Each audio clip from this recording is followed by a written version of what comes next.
ancient times, and not even that ancient times, we're talking like, early Middle Ages and late Iron Age, it was very common for warriors to sacrifice a sword. They would bend them. This is why we find bent Viking swords in lakes all over the world. You always find a sword. Most swords that have been found in water have been bent. A sword was an incredibly expensive thing back in those days, especially something like an ulfel sword that a Viking had, which was made from that incredible steel that they can't even make today.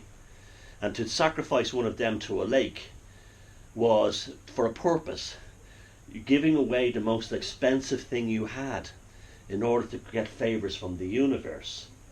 So you would throw, back in those days, throwing an ulfert sword into the lake would be like today throwing a Ferrari in, a new Ferrari. Sacrifice. And the idea was that if you throw something into the universe, you will clear away all the inhibitors between you and your dreams. It's almost like less is more kind of thing. And you put your faith in the universe, your weapon is gone. So you must depend on your wits, your cleverness, your magic, in order to survive. And so the Lady of the Lake in the Arthurian legend, he gets the sword back from the lake.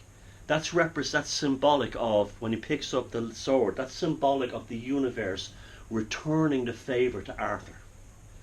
It was a way of telling stories.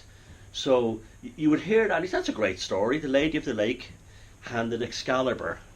And every one of you who heard that at the beginning in your life, as your children, you remember that for the rest of your life. Where you forget details of probably people you were married to. But you remembered that because we know where that went?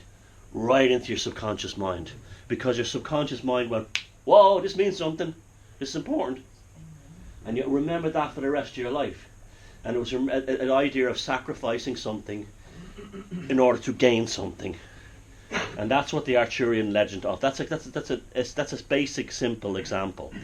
Throwing the sword in and the Lady of the Lake giving it back.